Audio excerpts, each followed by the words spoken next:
probably just spread a virus through the waterway. So well done to you for killing a whole fish population.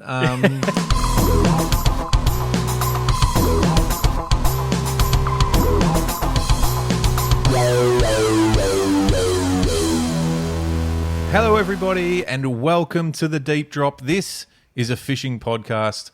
I'm Luke McCredden, and with me, as always, is Adam Ring. And Adam, when I talk to people about the Deep Drop podcast, some people say, oh, that sounds like a bit of fun. What's it about? And I go, oh, I'm going to have to give my friend Adam a call. And usually when I hit speed dial and ring you up and put you on speakerphone, you explain it. So let's do that again tonight, please. Well, Luke, I've decided this is not a podcast. The Deep Drop isn't a fishing podcast. It's not? No, it's an experience. Oh. Because the difference between a podcast and experience, a podcast, you chuck it on and you just listen and that's pretty much it. The Deep Drop is an experience. Right. You'll get emotional. Yeah. You'll laugh. You'll cry. You'll get angry. And it's a little bit of it's a roller coaster. Right. So I'd like to think we're more like an experience than we are a podcast. Wow. How about that? Well, there you go. I mean, we haven't heard that explanation before, Ads. So well done to you. I like it. I'm a fan of that. I'm running out of explanations. You're doing very well. But we are, it's all about having fun and just coming along for the journey. The Deep Drop community, Ads, we lean on heavily. We do throughout the course of the show, and then the whole week, really, as we share some of the ideas and topics that have come up on the show to the community across social media. That is where we lean on you. So if you're new here, get involved. Do yourself a favor. Get across to Instagram, TikTok, YouTube, and Spotify, of course, and follow the show on all those platforms. And you will be presented with questions. You'll be presented with ideas, and some of them you'll be scratching your head going, what the fuck are these guys talking about? And rightly so. Yeah, correct. It's the correct feeling in that situation. Yeah. But then you'll also get a little bit of that kind of makes sense. Yeah. I think I'll try that. Yeah. Or I never thought of it that way. Yeah. Or that's just ridiculous. Or you'll be rummaging through tackle boxes going, I'm sure I have one of those things that they were just talking about. And then it's a case of get in touch. And we hear from you guys out there regularly for numerous reasons. So thank you, everyone who does get involved. Like I said, Instagram, TikTok, YouTube, Spotify, and the website, because we love hearing from you. Now, some of it's got nothing to do with the show that's just been aired that week. We get a lot of reels sent to us on Instagram to react to. And there were some belters in the reactions. Did you see the fish ID video that went? I certainly did. Wasn't expecting that. Still don't have a name for that particular species, but if you're not sure what I'm talking about, get over to Instagram and have a bit of a look. And maybe you've got a name and for help it. us out. Yeah. Well, and help us out because I didn't know how to identify it. I know exactly what it is. Identification. Yeah, let's see what you got. Yeah. Community, because it's a good one. Yeah, I think there were a couple of suggestions in there that one suggestion was whatever it is, it's probably from a fly fisherman.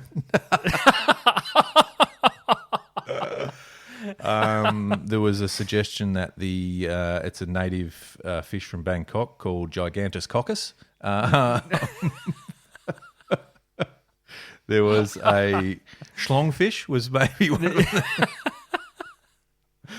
And is that actually, you got called out, is that Adam Rings or some other brimfishos? Well, I can confidently confirm it's not mine. Mine's still right here. I mean, It's not mine. So it must be some other brimfishos. Oh, so anyway, we have fun with it. So that's what it's about. Listen, if you are new, welcome. It's so great to have you on board. And one thing you will learn very quickly is that while Adam and I have plenty of years under our belt in this industry, we certainly have some fun with it. Take the piss. We don't know it all, and that's why we ask lots of questions. If you've been along for the journey, this is episode 133. Thank you. Thank you for sticking around. It has been a journey, and it's been bloody good fun. We almost get to half raise the bat. You know the awkward little half raise when you get 50? Yeah. So it's not quite a full celebration. It's just a little acknowledgement like, yeah, I'm still here. It's like the players know they're entitled to raise the bat because it is a thing, but they don't want to because they want to ton up. Yeah, that's right. And 50, we're not really that impressed. It's like, yeah, okay. It's more of a celebration that you did well to get through the first session. Yeah, that's what it is. Yeah. Yeah. So we're nearly through the second session, ads. And Yeah, so that's there'll be a little bat raise, but we'll be powering through to the double ton. That's Hitting the double ton. Mate, it's going to go off. Yeah, it'll be a celebration. Now, I mentioned the website. The deepdrop.au is the website if you want to go and check all the episodes and a bit of info out. That is a place to do it. You can get in touch there too. You can flick us an email, old school. But Adam, you can get yourselves a bit of merch on the website. Well, run us through the merch, please. Merch, the greatest combo of all time, well documented and undisputed champion of said combo category worldwide on the World Wide Web. And I'm, of course, talking about the hat and stubby holder combo. So, real quick, the hat quality. Wear it anywhere, any event. We've been through this. From fishing to the pub to birthdays to christenings, bar mitzvahs, funerals, wherever you want to wear it, it's suitable for all occasions. Golf course. That's the deep drop. It's saw it on the golf course this everywhere. week. Yeah, Nice. I had a photo. I made an appearance. Photo flick through from the golf course. I love that. It just made sense. You know, it makes perfect sense for all occasions. So that's the deep drop cap. Now you can pair and combo that with the deep drop stubby holder. So it is the stubby holder that fits beautifully in the hand and it keeps every drink in pristine condition, making it the best drink you've ever had. And it's fact. There's been studies around the world, I believe. Don't quote me on the universities that have done said studies, but all of them. Yeah, all of them. Yeah, all the what do they call them? The what are the real fancy ones in the States or around Europe and stuff? Anyway, whatever. But I agree. Whatever it is, it's done it. And as we roll on into Drink of the Week ads, I just want to reference your said stubby holder, and which is available at the deepdrop.au. And mate, I'm going to kick off Drink of the Week with this one. Hang on, I'm just going to. Oh, is it the sweetest sound? You're the little fizz, then the knock. I like that combo. You know what I mean? Yeah. Anyway, that's listen, right. I'm not going to have much originality tonight. Last week I had the Traveller, and this week I too have the Traveller because I went hard. I bought a slab, and I've still got some left. So I'm not respect. Yeah. But so anyway, it is as I take a sip and throw to you, my friend. What have you got for Drink of the Week tonight? Well, I've gone a little bit fancy pants this week, Luke. I'm unfortunately not rocking the stubby holder as I've needed a glass and a nice big fuck-off ice cube for mine because I am rocking a Four Pillars dry gin and tonic. Stop it. Oh, look at it. It's glamorous. It's such a refreshing beverage. Now, we're not in summer anymore. As a matter of fact, on the day that we record this, it was 1 degree where I am this morning. And you know what? A G&T is still just as refreshing as if it was 35 degrees, rocking a solid 85% humidity. It's just a glorious drink. Well done. I mean, when's it not a good time to have one? Never. I'm waiting to hear it. Maybe middle of the day at work, but nah. Well... Hey, I'm just thinking, you're right. You can't put that glass in a stubby holder. Do we need deep drop gin glasses? Okay, write that down. Write it down. Right, no, you write it down. It's about time you started writing some stuff down. No, it's all good. I've got notes going. I've even got a 4 pen. I can change colours. Shit, what are you writing the gin glasses in? Do red, please. Hey, deep drop green. Oh, it's the okay, good. Yeah, good. So really, you only need one colour then. Correct. All right, excellent. Let's roll in. That is a bit of fun. Now, before we get stuck right into things, ads, listen. Monthly resos is what we kick off every month with, right? We set a challenge. Each of us set a challenge. The scoreboard is looking a bit soccer-like at the moment. If that's you know what I mean. It's shit. So we're trying to. It is a competition. We've got all year to do the challenges we set, but we release a new challenge every month. I think that's the simplest way to put it. Now it was time last week to drop a new monthly reso, and we were stumped. And we went, you know what? Let's team up. Let's just do one together and see confidence boosting. Confidence boost. And so we threw it out there, and throughout the week we had a lot of suggestions on what we could do, and we spoke about a total length, and I think on social media, we threw it out there. Do we do like 10 metres of whiting where, a cumulative sort of total, or whatever it was, there were a few suggestions which referenced some throwback stuff we've spoken about on the show a long time ago, this one in particular, which caught our eye ads, and we think we're ready to lock it down. Now, we spoke about, again, I should have done some homework and looked at the episode we really went deep dive on, but we spoke about how many species can we catch on top water, realistically. Yep. So the monthly reso we're locking in, is that you and I collectively are going to catch 10 different species on top water. Yep. Are you okay with that?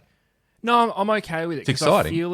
It's exciting, and I feel as though it's a challenge because we did sort of get together and start listing a few to see what was really... Because here's the thing, it's got to be a challenge. Yeah. It can't just be a walk-up start, tick the box, and it's easy done. We wanted it to be a challenge. So we've settled on 10. Which I think is a challenging number. I'm not going to... I'm being serious. I think we were like, should we have 5 or 6? Which is probably doable. It's still not, super easy. But we're like, nah, let's challenge ourselves. So 10. 10. You happy with 10? Oh, mate, we've locked it in. It's happening. Okay. That's what it is. Now, we may and / will lean on people to give us some advice throughout this journey. Look, I'm confident we could knock over, like I said, 4, 5 or 6 comfortably. No, well, not comfortably. I feel like we could knock them over relatively with confidence. It's the remaining few that could be a challenge. So that's all right. But we can, hey, let's not overthink it. Let's tick the boxes we can now and then work out the rest later. I think the difference between... I just dropped my pen. Oh, shit. You need that green. That's a job for a bit later on. I've lost my train of thought. No, I'm back. Okay. See what dropping a pen does? It ruins everything. Oh, it's just reset my brain. But so top water, 5 or 6, I feel as though we could tick off just... We could go on any fishing trip and tie top water on for a few hours or for an hour and maybe tick off an easy 4 or 5. I feel as though at 10, we're going to have to think about where and when to go to specifically target species on top water. And I think that's what the monthly resos are all about. Yeah. Going in with a plan and trying to work it out. Getting us outside the comfort zone and making us think. Because, I agree. I think there's going to be the remaining 3 or 4 where we're going to have to probably potentially get in the car and go and get it done. And think about it, yeah. All right, but that's okay. I like it. That's, like I said, we can only do what we can do. So we'll start and keep everyone updated. So Instagram, TikTok, all the social platforms is where you'll be updated. And of course, throughout the show, as we tick one off in the next episode, we'll talk through it. But I like it. Yeah, I'm pretty happy with that one. I feel as though it's doable, but we're going to have to work at it. We're also setting it in a time of year that's not conducive to probably top water, I wouldn't have thought. No. Well, for some species maybe, but okay. Yeah, but that's okay. That might be half the fun. So anyway, that'll go on the list to Beautiful. Something else that I'll record as 04 along with every other. No, because you know what? We need to carry the team. We need to drive this together. We need to be working through this together. And, support one another, encourage, draw some inspiration from each other. Okay. I reckon knowing where. No, I'm good. I'm confident with this one. You're better at this stuff than me anyway. I feel good about this one. I just need to get a run on the board for confidence sake. Yeah, okay. But anyway, that's all fair. good. We'll keep you updated. But Righto. Luke, there's another matter I need to bring to the table because my last fishing trip, I committed fishing cardinal sin. Oh, shit. And I think we need to talk about it. Is it grabbing someone else's rod off the beach to catch a gummy shark? No, I've already done that. Yeah, okay. This is a new one. What have you done? What have you done? I'm intrigued. Well, what I need from you is to tell me is what I'm about to bring up actually legit, or is it one of those things in fishing that's a little bit overblown? So my last trip, I found a lure in the box that I didn't realise was there, and things were a bit tough, and I thought, okay, I need to use that.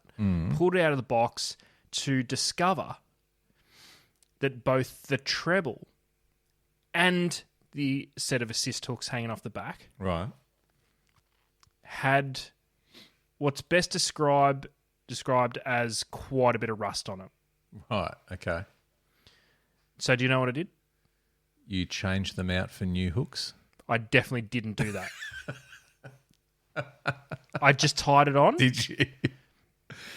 Now, how rusty are we talking? Like, can we get Proper fucked. Have you got this lure still somewhere floating around? Not for right this second, I do. but can you get a photo that we can share with the community? I'd write that down, but I dropped my pen. Hang on. Get your pen. Because this is an interesting topic, so I'm really keen to hear your take on it as you've gone and actually tied this thing on and where your head was at the time. Yeah. But I'm also keen to see it. So, yeah, head to the socials this week because we will post this photo and everyone can cast judgment on you, Adam. But and they were pretty shit. Like Really? it was it wasn't a little bit of spot rust. Like they were rusty. So, was it because heat of the moment you thought, well, fuck, I'm not going to change hooks and rings and that out here. I'm just going to... No, I didn't have them. I didn't even okay. realize I had that lure in the box. Okay. It was So, yeah. I identified something going on. I thought I reckon I could probably get a fish on top water. Yeah. Coincidence to what we're just doing and talking about, but I found one top water lure that I didn't know I had in there. And it was rusty as fuck. All of the hooks on it. So, And so here's the kicker. Mm. Caught 2 fish and like all right ones. They weren't tiny. Okay. No issues. So my question is, when it comes to rusty hooks, are we a bit precious and overreactive, or are we just trying to be part of the 1% club? It's an interesting one because you know as well as anyone that the rust will eventually weaken your hardware. And you'd hate to be lazy about it and then snap a hook on a good fish and then just curse yourself for the rest of the day. So, I didn't lose any fish. Right. And I also had to use pliers to get the hooks out, and they still didn't break. Okay, so there were probably early doors of rusting, maybe. No? Old? Years. So these fish, did you release them out of interest? Yeah. So now they've got tetanus Yeah. Yeah. You've probably just spread a virus through the waterway. So well done to you for killing a whole fish population. Yeah. Okay. So well, I mean, I feel as though there's some. Listen, my thought. I feel as though there's some species out there you could get away with rusty hooks. what fish are we talking about, by the way? Perch. Okay. They pull pretty hard. Like that's not one that you would get away with weak hardware. And they weren't, and it wasn't in heavy snag country either, so I didn't have to be ridiculous. Okay. And I got lucky and both fish ate on a mangrove line and swam out to the middle. I say they were stupid. Because I have straightened a jig head on a perch before. Yeah. So, and that was a brand new and hook. it wasn't so even I know rusty. it can be done. No, that's right. It was a brand new hook. So I know it can be done. This is interesting, and I think there are more people, I'm generalising here, I think there are more people than you would think that are happy to tie on a rusty hook. I think it's the 1% that change it. Really? 1%? Yeah. Because I must admit, if it's got the start of a bit of rust, I'm leaving it. But if I go through and it might be it might be 12 months, it might be a seasonal species like, let's say, for us, sort of down south, like Australian salmon. If we go for a cast, it's usually winter, right? Mainly. If I go through now, because I'm starting to get some stuff together now, and there's a rusted out single hook and ring, I'll change it.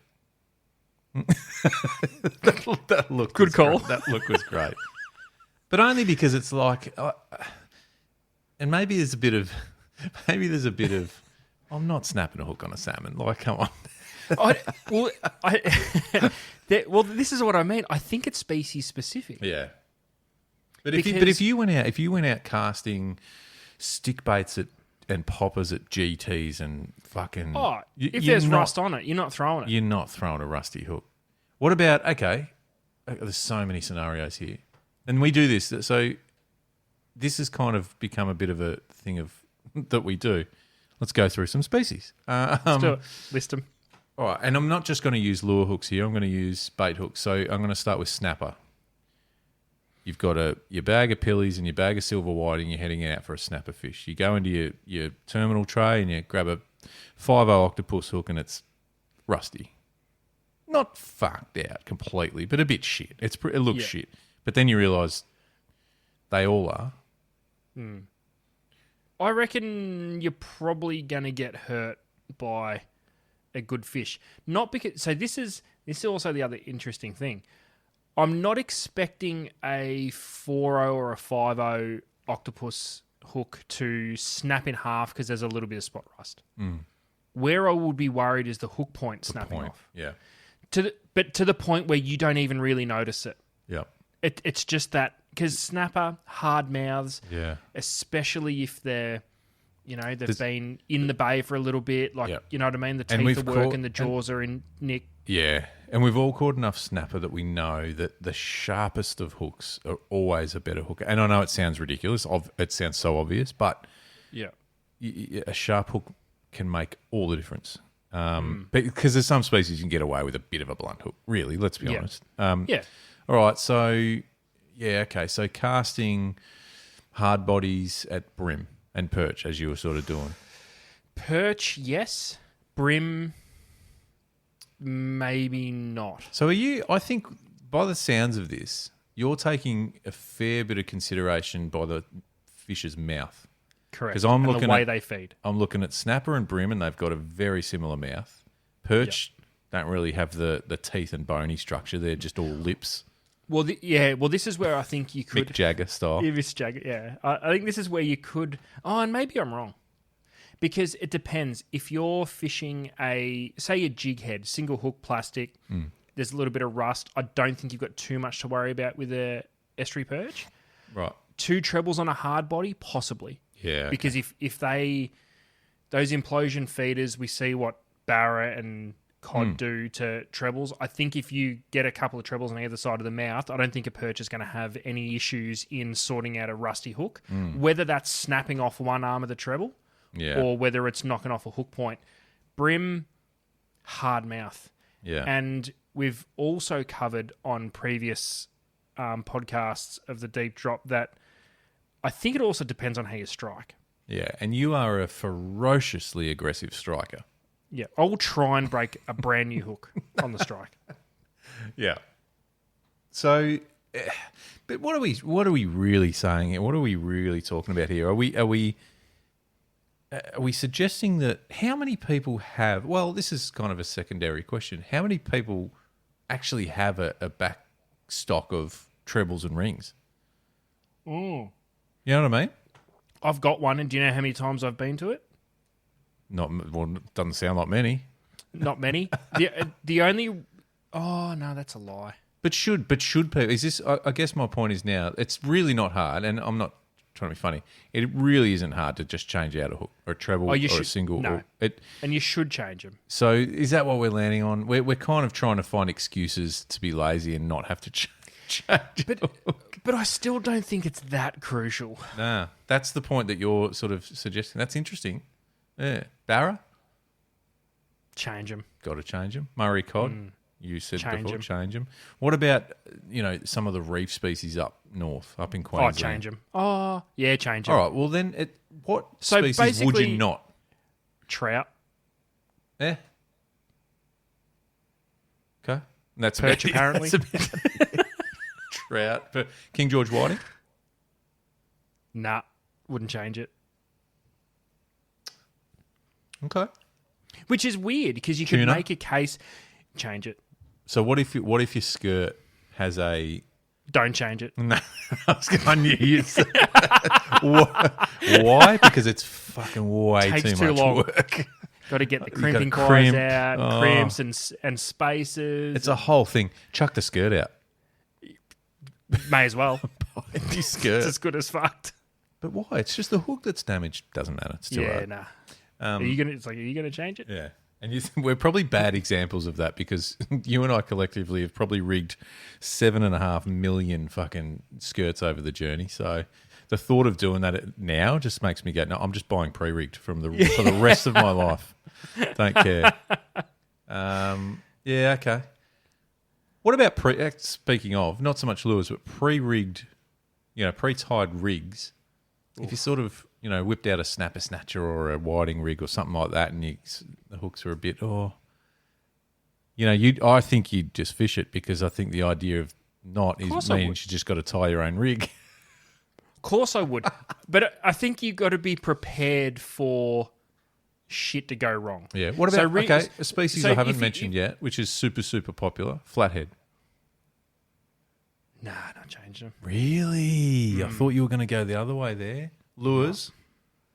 Oh, okay. I don't know why. It just doesn't feel like the right thing to do. So trout, estuary perch, and King George whiting are so far the only species. And flathead. And redfin, because you love a redfin, famously. Not changing for a redfin. Not changing for a reddy. But everything else, offshore species, you're changing them, aren't you? Blue water species. Is there anything that you wouldn't? Unless I'm fishing skirts. Yeah. Not changing. No one's changing a skirt that's rusty.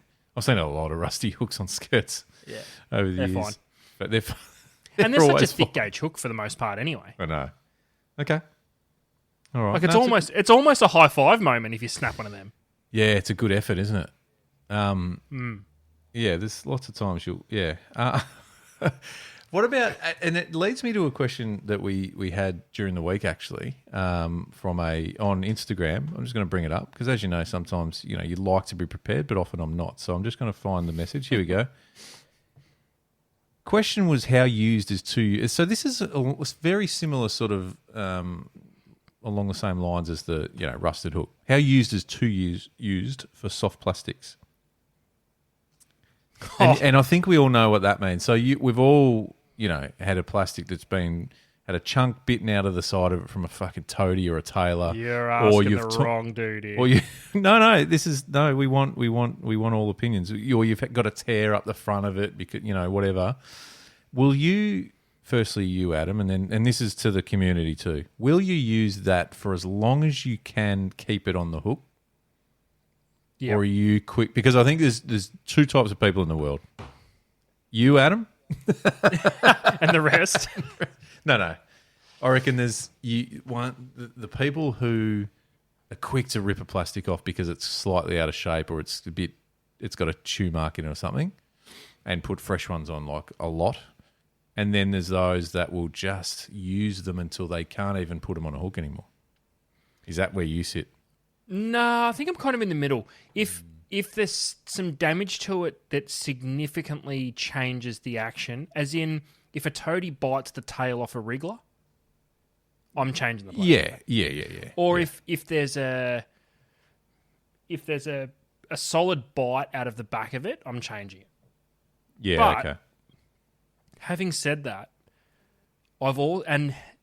it probably depends on the session too. Like I've had some ripper sessions on brim, especially on plastics, where we get to the point where we're taking the plastic off and turning it upside down because the belly is the only bit that has some sort of plastic that hasn't been chewed out by the, jig head being moved in and out of it 400 times.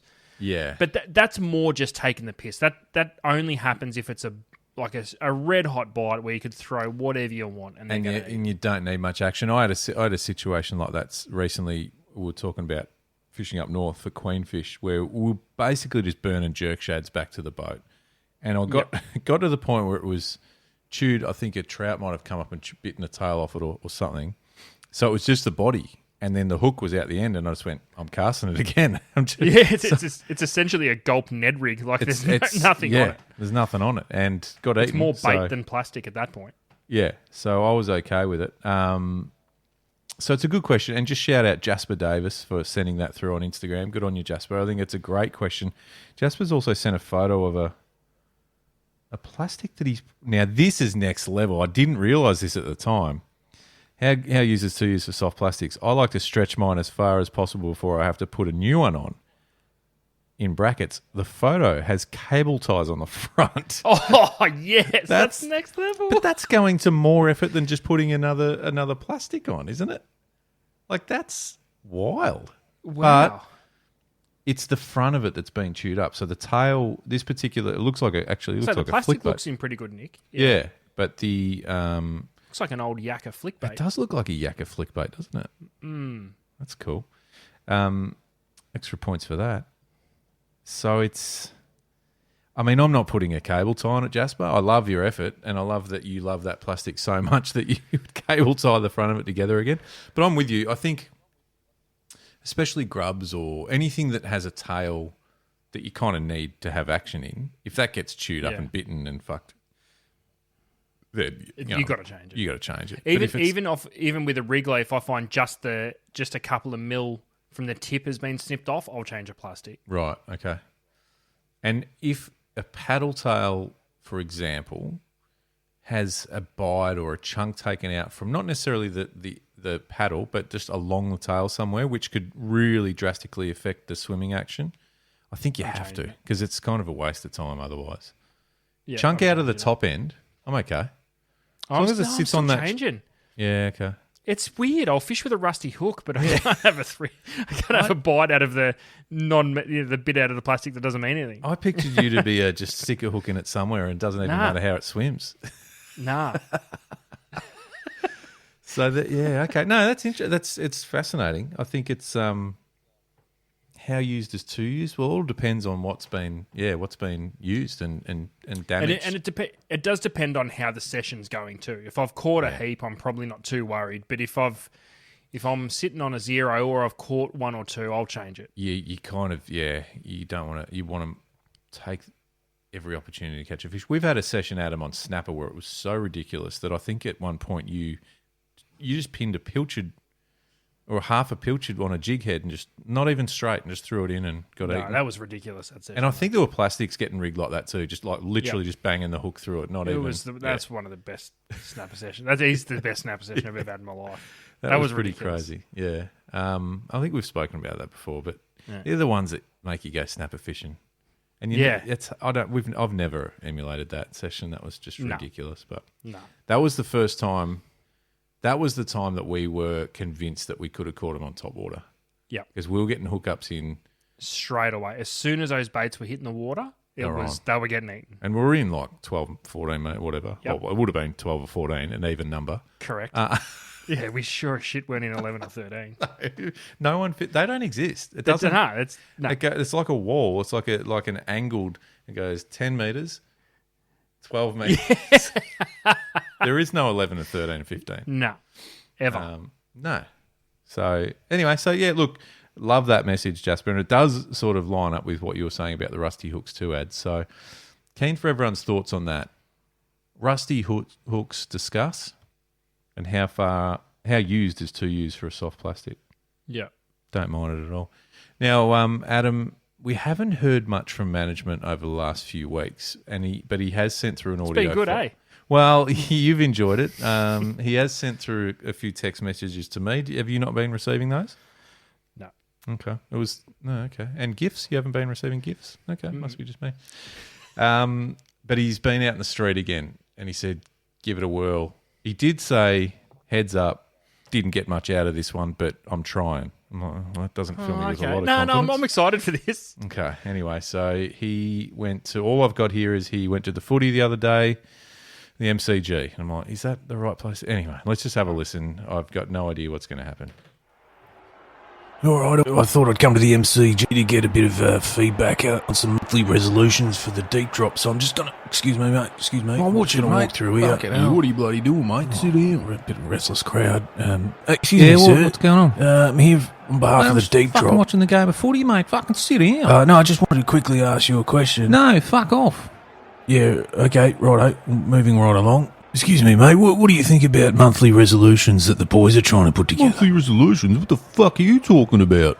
Oh, from the Deep Drop podcast, fishing podcast. Fishing podcast. We're sitting at the fucking MCG watching the footy champion. Yeah, righto. Mate, sit the fuck down. Yeah, righto. I probably Seriously, should. mate, if you're just going to be fucking standing around the whole time, you just fuck off. What about you, mate? Any tips for monthly resolutions for the lads back in the studio? Oh, yeah, mate, I've got a bloody resolution for you, right? If you're going to play AFL footy, right, and you're going to show up and fucking put on a performance that's just dog shit. Well, yeah, like but what about we've the seen deep today, drop? you're going to end up back in the fucking mate, VFL, mate. You know what I mean? So, fucking- what you got to put Righto, what you gotta think about, thanks, if you're going to mate. play with the big dogs, Jesus mate, you gotta Christ, be in a not much fucking luck big here, game, boys. because Sorry about this that. shit's not fucking I'll try alright. again Like, another I time. can't sit here and spend my hard-earned cash on fucking shit performances like this. He hasn't really nailed the demographic, has he? Well, he's had a few cracks at street talk ads, and I think it's fair to say he's failed miserably every single time. So, I mean, the footy, like, come on, mate. The first one, I think he was at the South Melbourne Market, and then he went to the pool. I think he Swimming went to a pool. Fucking, I mean, I like the concept, and I want him to keep having a crack because I feel like there's something in it. It would be great for him to engage with the community and the audience directly, but he hasn't Let him worked go. it out. Yeah, I think we It's a should. journey. It's Do a we- journey. Do we give him some feedback saying it was great? And Nah. you know what I mean? Just keep him going. No. I think the less we say, the better. Yeah, fair. Because if he says, "What do you think?" Just go, "Yeah, keep going." So not Yeah. good, not bad. Just go again. Keep at it. Keep at it. Yeah. Yep. Okay. All right. I mean, it's yeah. You're He'll- never going to get a happy crowd if you mid football game trying to step through seats at a crowded MCG. He'll Like, luck out on one. Like just the law of averages means he ends up at Maybe. a boat ramp at some point. yeah. I mean, I'd love to see him at a boat ramp. Or yeah. Should we invite him up to after? No, actually. We no. might not be allowed back. No, I was going to say that would reflect poorly on us Yeah. because he talks about us and No, then he'll work it out. Yeah, no, he'll work it out. Let All him, right, yeah, let him go. He'll work it out. Adam, I've got a conundrum, and Okay, I'm all ears. I want to raise it with you. Look, and again, I reckon honestly, I reckon we sort of brought this topic up in I'm going to say in the first 20 episodes that we ever did. I think it was way back, but it was sort of loosely around what I'm going to say. I spent some time over the weekend sorting through. Basically, I didn't even get to the garage, but the studio here, the office where a lot of fishing product sits, and more has accumulated over the last few months. And I thought, I need to sort this out. It's getting out of control. Just got to start getting myself into some sort of order. And as I was doing it and trying to put aside bits for that and this, I was trying to break it up into species, like tackle lures. Basically, it's all lures. And the thing that kept holding me back was I'm still not sure there's the perfect tackle storage solution for what I need.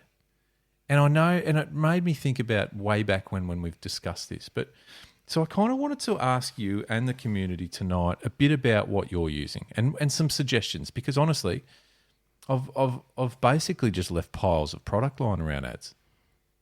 What's the best storage for lures in general? But I'm going to go through some of the categories because I think it all varies, right? Yeah. What do you got your squid jigs in? An Just actual trays? Or have you got a pouch? like a pouch. Oh, you do. Yep. Yeah, good. Sounds good in theory, and this is going to be a common theme with a lot of these storage solutions. It sounds good in theory, but over time it's fallen short. Right, I do have a pouch and that is full of jigs, but I've also got more. So I'm just because I'm with you. I'm like it's good until it's not. So now I'm like, is that the best solution for my squid jigs moving forward? So I don't know. So I'm going to put that out there now. Heads up, we've got a lot of questions for the community tonight. So I want everyone who's listening to please jump across to Instagram. That's the place where they'll all sit. And give us some feedback. Send us your photos of your tackle storage. So what about this? And this is a big one for me, ads. And I've never ever landed on an answer or a solution that I've been content with. What are you doing with your jig heads? Ooh, I've actually got a solution for this. Good. I need to hear it. And before you do, am I an idiot? Should I know this? Like, I just feel like this is almost owning tackle 101. Like, what am I doing wrong? I think, because what I'm about to say isn't new, because admittedly it took me way too long to get on board this as well. Yeah. Because when you say it out loud and you see it, you just think, give me your shit, like it makes no sense. Right. It's perfect. Okay.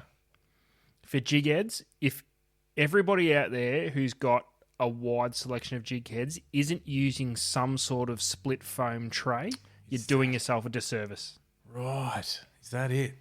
Because, and there's nothing worse, because you get in those moods where you do rip out, say, your jig head box and you put everything's perfect and it's labelled, and then the first thing you do is throw it in a bag, and after one trip, jig heads can mysteriously warp and get underneath some of the dividers. It's one of the great mysteries of the world. Now, you can talk about the pyramids, you can talk about the moon landing.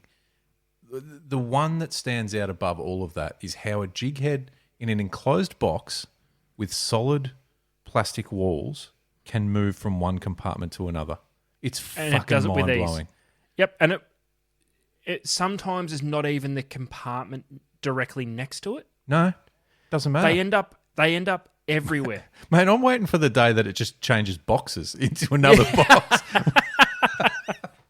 in the tackle bag. And it just, seriously, it's fascinating. And there's some fucking mystery about it that I can't comprehend, but it happens. So, okay. So split foam. There's a few different versions of it out and about, but as long as it's got somewhere where you can push the hook in and it gets held as a single unit, you'll never look back, Luke. I promise you, you'll never look back. I feel like I need to do this, and I have seen it. You're right. I've seen people do it. Lee Rayner did it maybe last year, and he couldn't stop talking about it. He said it was one of the greatest things that he's done. And now that you say it, it is almost. I'll go on record and say it's almost as life-changing as the iPhone. Fuck.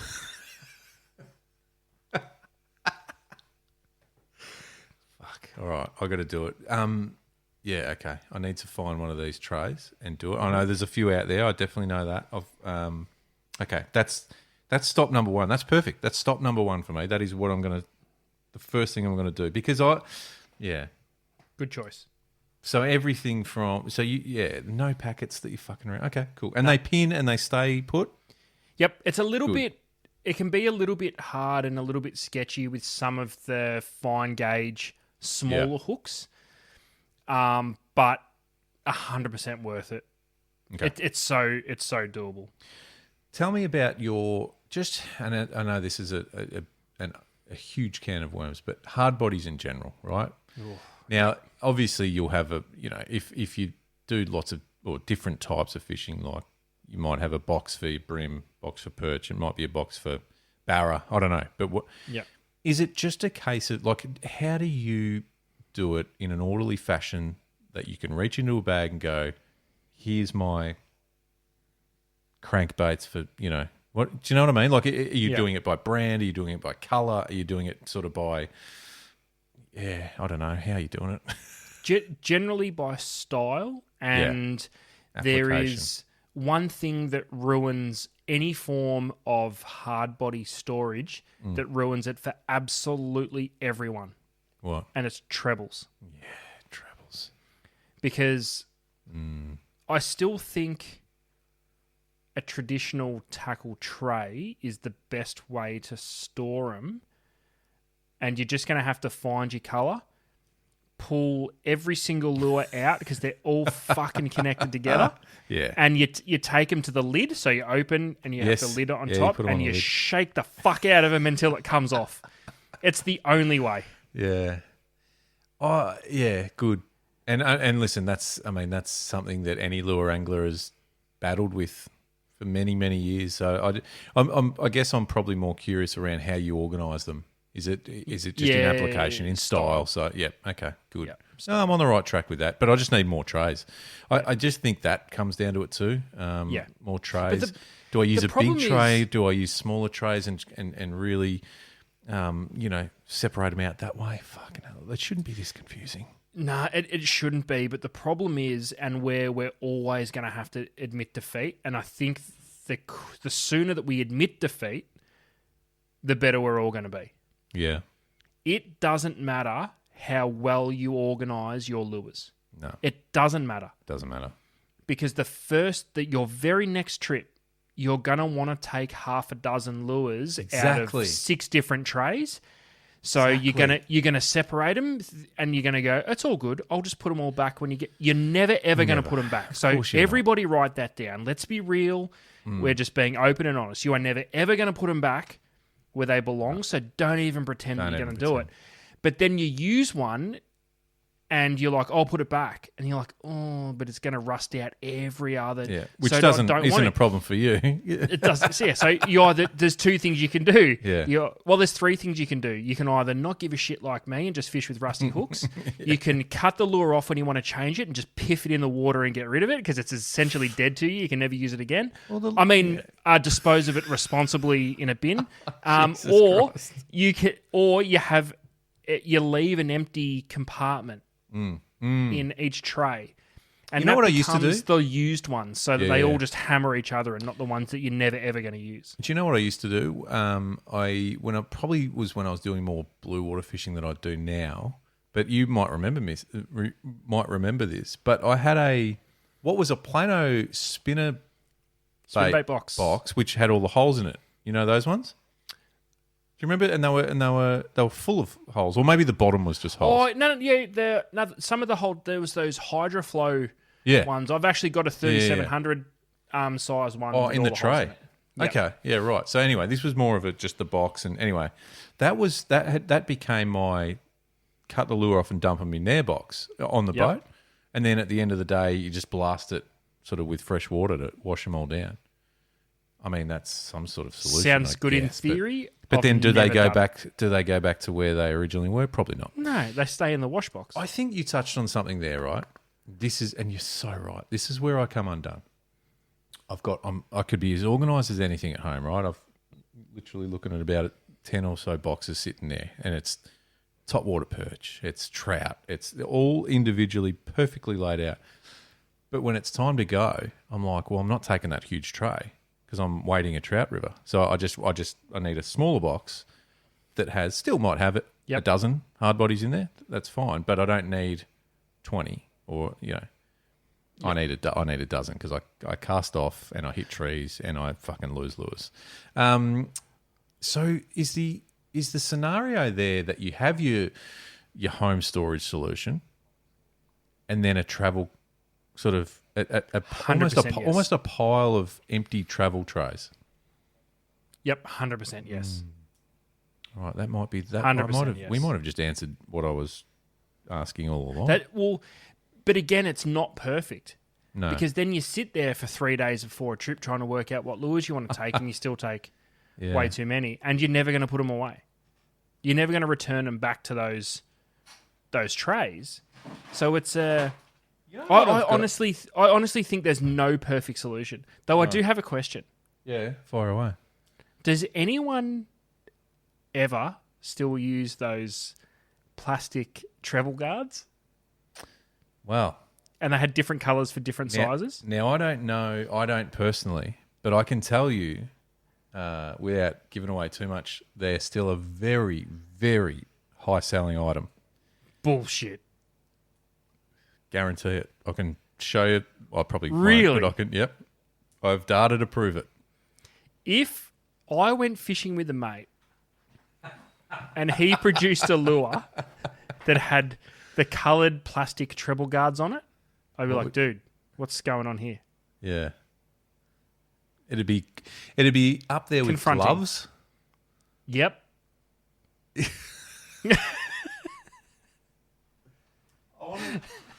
What are your thoughts on this? So this is where I was at the other day. I've got a whole bunch of barra lures here. Yep. In boxes in the tray. In packets. Where does that put me in? No, there is a very honest. clear answer. Be Yeah, honest. no. It's a very clear answer. You work in the industry. we're the only people that have 3,700 size deep boxes loaded with lures still in packets.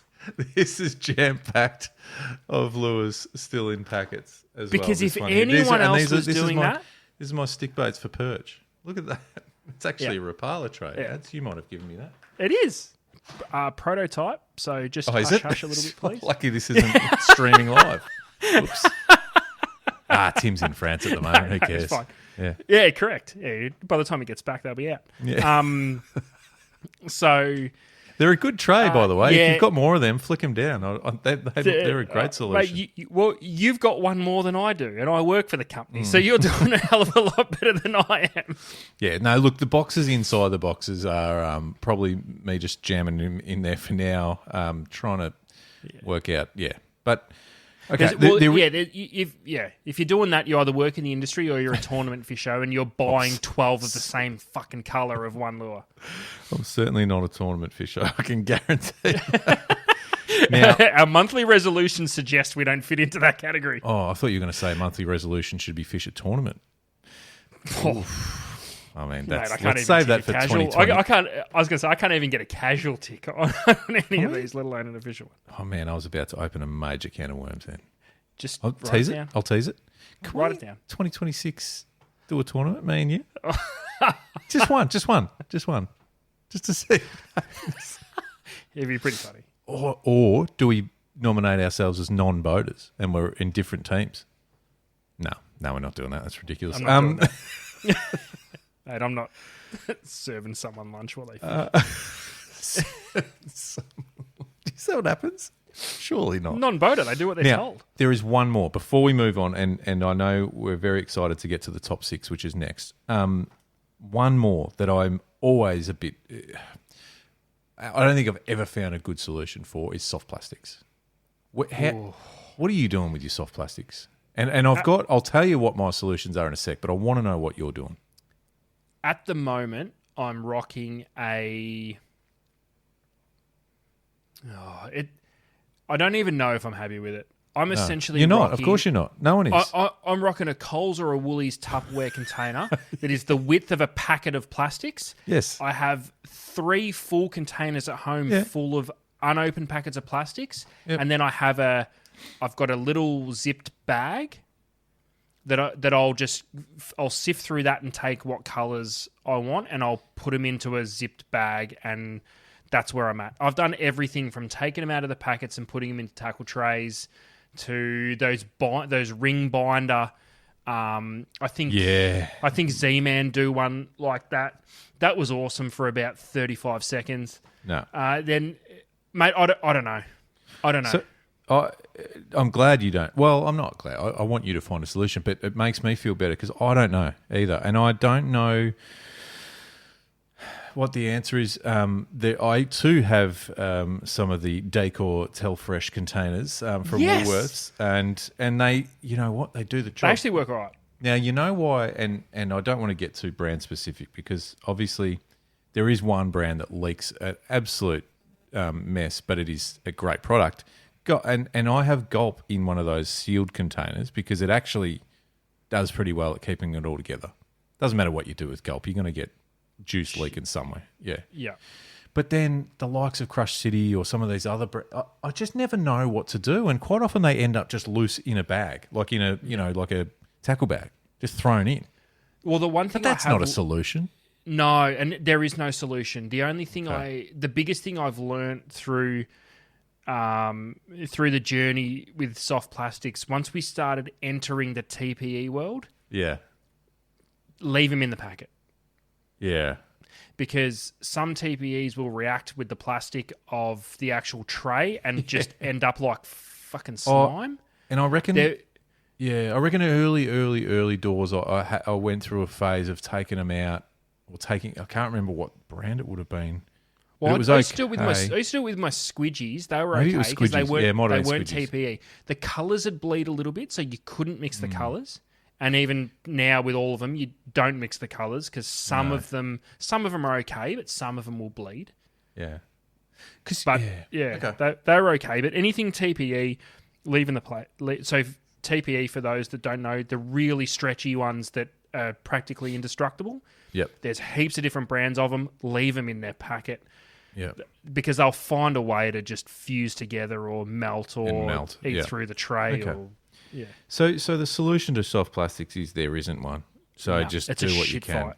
Yep. Yeah.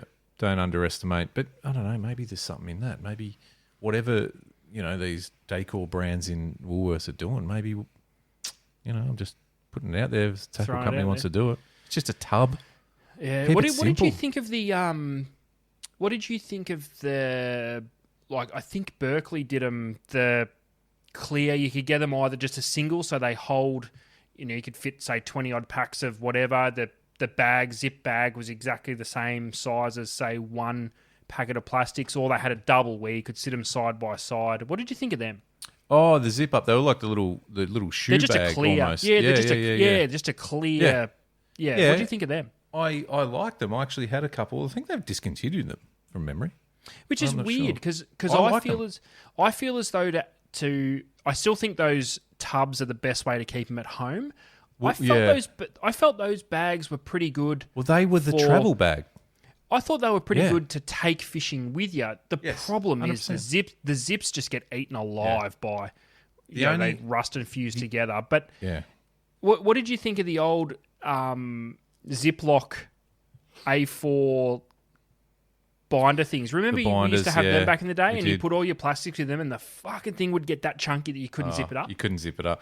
All of the suggestions here in theory are good, but the fundamental flaw was, for me, I was a Gulp fan, and it didn't matter what I did. Those binders or even the Berkeley clear things ended up just those fucked. Binders. Yeah. So none of it worked. But having said that, you're right. The binders were great on the shelf. You'd pick them up and then you'd start loading them up and realise you could only put half a dozen packets in there before they couldn't shut. Yeah, that's right. You're only putting 2 packets per Ziploc thing, so it's not really efficient. You know what? I feel like we've kind of hard bodies. There's nothing you can do about it. But the trays are the best option there, and and I feel like you've nailed jig heads for me. So I'm going to jump on and that's what I'm going to do. That's the only one I feel really confident in. Well, the one that I'm going to ask a real deep dive question is: how is everyone storing soft plastics, whether it be while fishing or at home? We're putting it out there. Let us know. This is what we need to know. That's the big one. If someone could solve it, oh mate, we'll invest. Yeah, don't 100%. Don't hold us to it. We'll think about investing. But seriously, there's got to be something that we're missing there. Like I said, we've got some solutions from but I don't want to go to Woolies.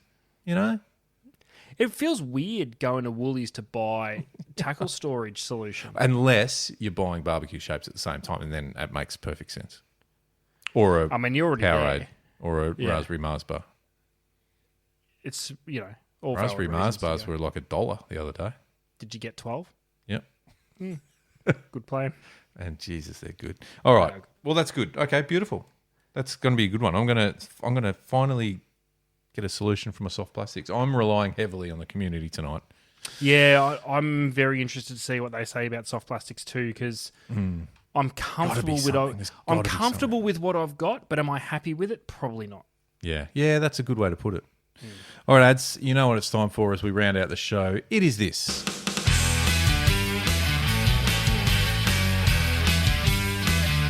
The deep drop.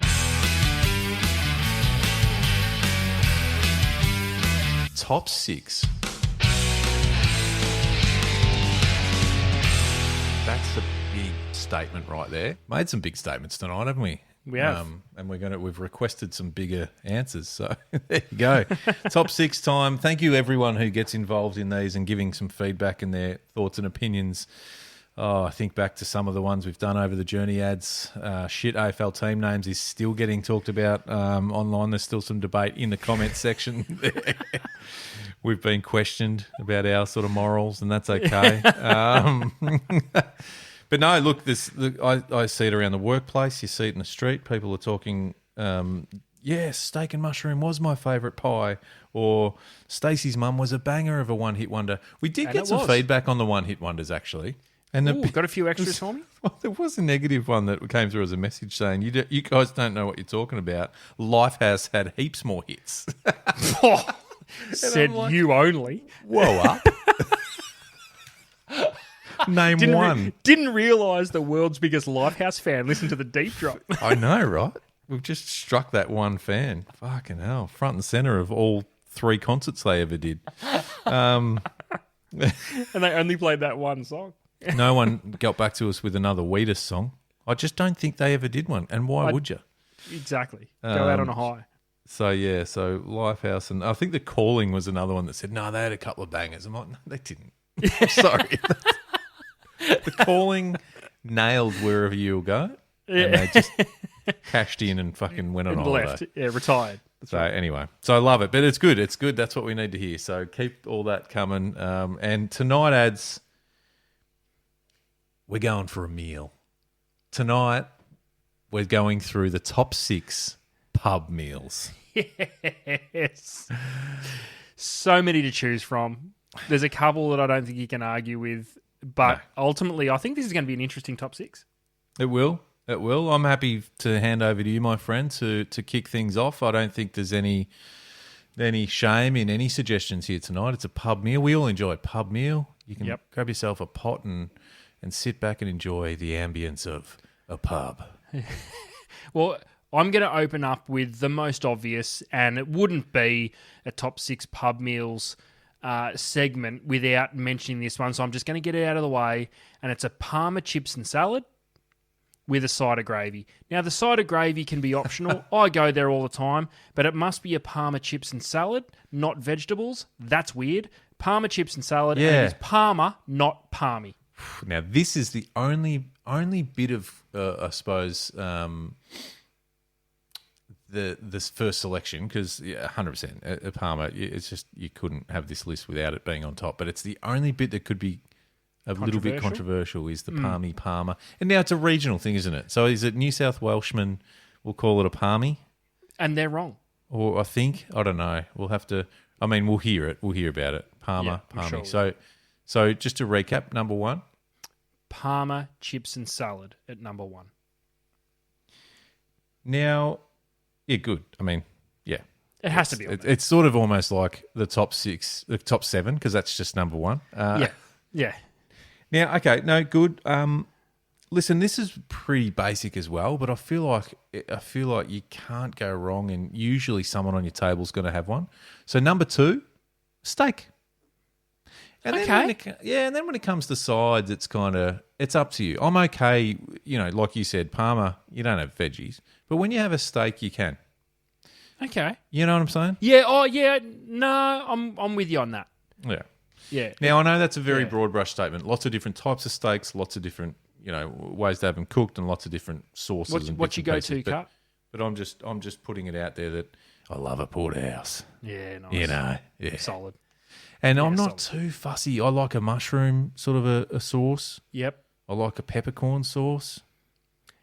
The biggest question, Luke, it's not the sauce. How do you have it cooked? Medium rare. Oh, correct answer. Correct answer. Yeah. Do you sometimes, depending how much time you got, because we all know a pub meal can sometimes be last minute, just want to get something in there because you're going to have 75 schooners that night. do you ever scope out the room and go, ooh, I wonder what that is because that looks very rare? You know what I mean? Every single time without fail. Yeah. You got to just run the eyes across the room, don't you? Yep, you do. All right. Yep, you do. Solid. Okay, steak, medium rare. I like it. Good choice. Okay. Number 3, lamb shanks. Solid pub staple fare. It's got to be laid on a bed of mashed potato with a nice red wine jus. Oh. And it's just fall off the bone tender, and I don't think, how do you go past it? It's hard to. Geez, a bit of culinary sort of language coming out of you there. That's with the and by red wine jus, I mean gravy. Yeah. Oh, no, that's a good one. Lamb shanks. Jesus. I mean, the problem with doing a top 6 about food is it makes me hungry. Oh, I'm ready to go to the pub. Yeah. Okay, good. All right, good. Now, again, there's variations, but I'm going to keep it fairly simple for number 4.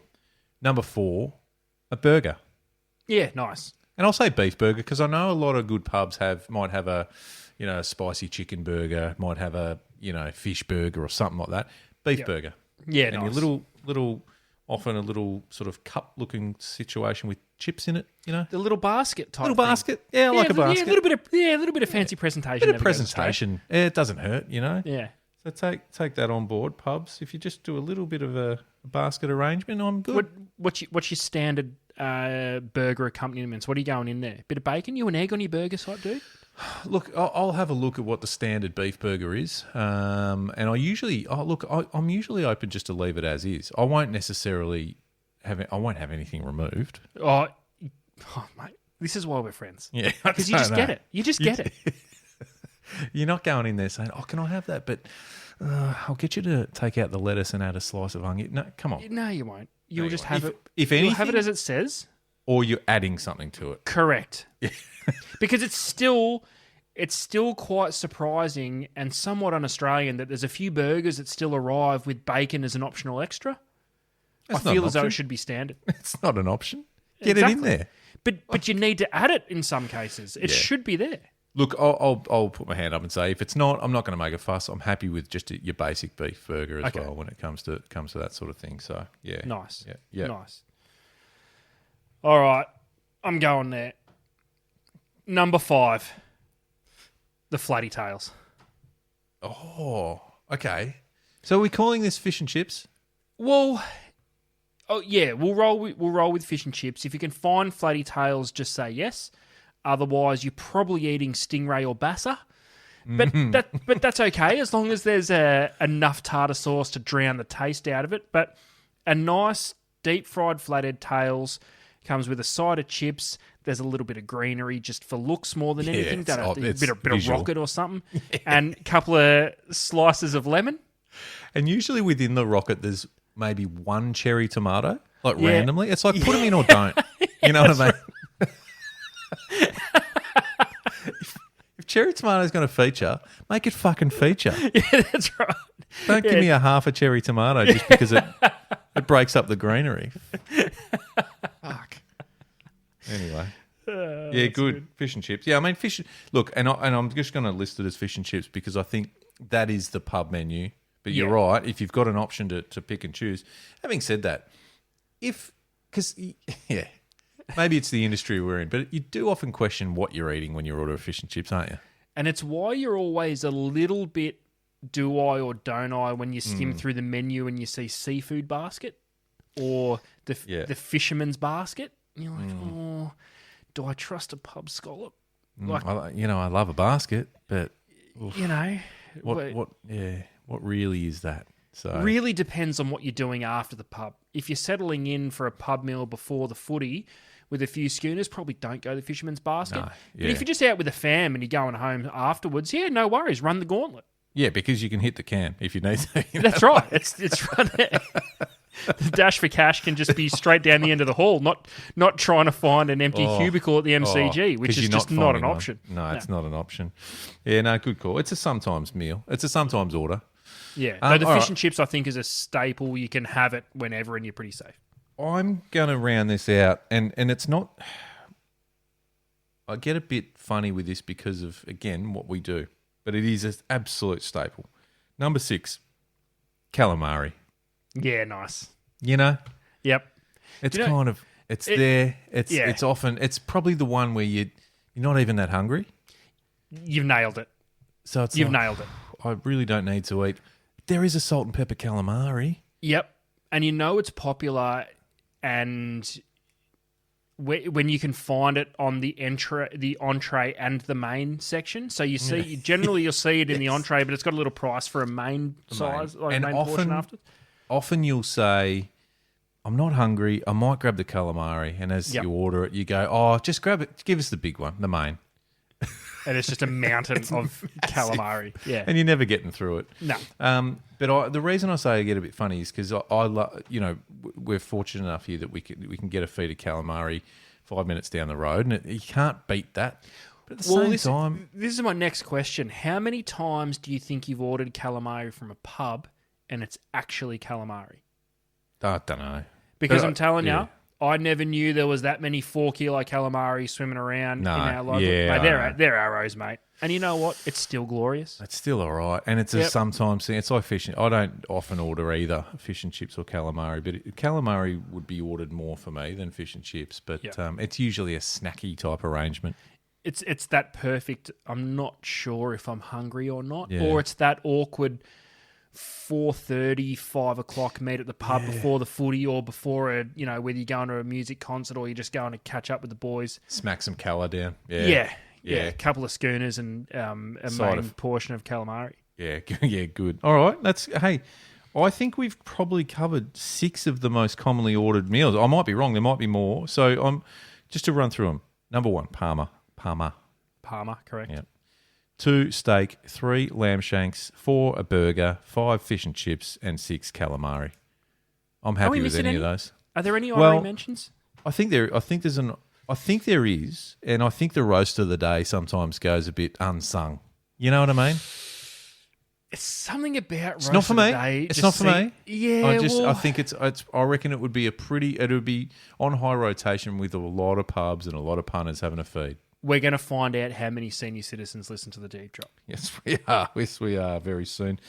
Yeah. Again, not for me, but those of you who want a Parma but not quite will order a snitty. Oh, yeah. It's ordered a lot. It is. Yeah, it is. No, I'm not offended by it, but Parma's my go-to. Yeah, same. Do Do you reckon the most commonly ordered thing would be just a bowl of chips from a pub? You know what I mean? what do you reckon bowl of chips to Parma ratio would be? Well, you're more likely to order a bowl of chips if there's kids at the table or something. I was You know going to what say, I mean? or the kids' nuggets and chips. Kids nuggets and chips, or my kids love a kids pasta dish from a pub or something. Really? Like that, yeah. Oh, mine are strictly Well, nuggets and chips. My youngest fella's a pasta, and my daughter, the middle boy is just a burger. He's all about the burgers, and not a kids meal. Get me A real one? Get me the big one, Dad. Don't Good fuck man. around with the kids menu. Yep, So good man. it's good. We did it the other day. We're at the pub yesterday, and he's, don't want a kid's burger, Dad. Straight to the. He found a double beef burger on the menu. So anyway, Ooh. but yeah, all right, good. Well, what have we missed? There might be something there. I'm sure there is. Steak sambo, I had it, but I've put that Yeah. in the steak category. Yeah. It's different, but Is there a pasta dish that gets ordered at pubs? nah.